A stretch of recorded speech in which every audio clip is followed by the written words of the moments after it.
Ya, Direktur Perencanaan dan Pengembangan BPJS Kesehatan, Mahlil Ruby, menyebut BPJS Kesehatan terancam mengalami gagal bayar pada tahun 2026 mendatang. Iya, hal ini disebabkan adanya defisit yang terjadi akibat pengeluaran klaim yang dibayarkan oleh BPJS Kesehatan lebih besar dari premi yang dibayarkan oleh para peserta JKN.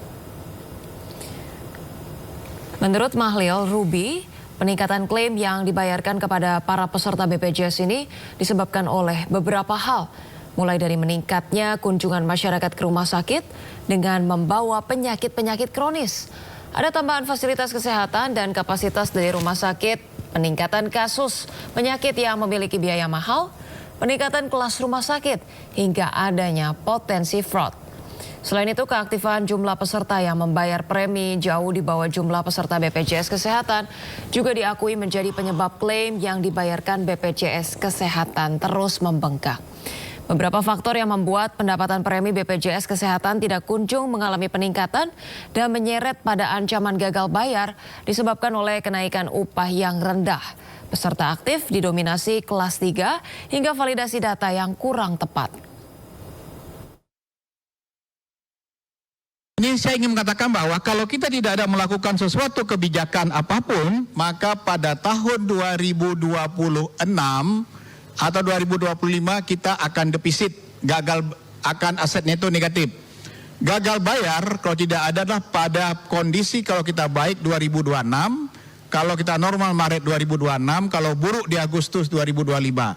Itu adalah kalau kita tidak melakukan apapun. Kita ke informasi di mana 2 minibus terlibat kecelakaan hingga menimbulkan kebakaran di kawasan BSD Tangerang, Banten. Iya, meski tidak menimbulkan korban jiwa, namun kedua minibus kondisinya hangus terbakar.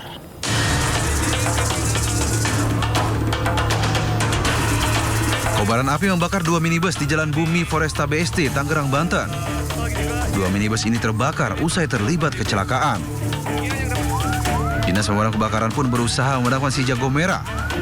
Api akhirnya dapat dijinakkan 1 jam kemudian setelah 2 unit damkar diterjunkan ke lokasi. Sedangkan kedua pengemudi minibus langsung dilarikan ke rumah sakit guna mendapatkan perawatan medis.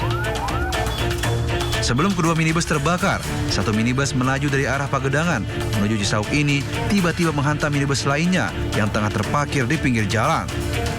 Diduga kecelakaan ini terjadi karena salah satu pengemudi minibus dalam keadaan mengantuk hingga tak bisa mengendalikan kendaraannya. Cuman gara-garanya kalau itu sih katanya informasinya yang belakang itu ngantuk. Oh, ngantuk. Ya, ngantuk. Udah sih nabrak. Ada percikan api itu gimana? Asap dulu baru percikan api.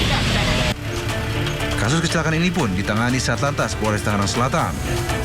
Dari Tangerang Selatan, Banten, Nunung Purnomo melaporkan.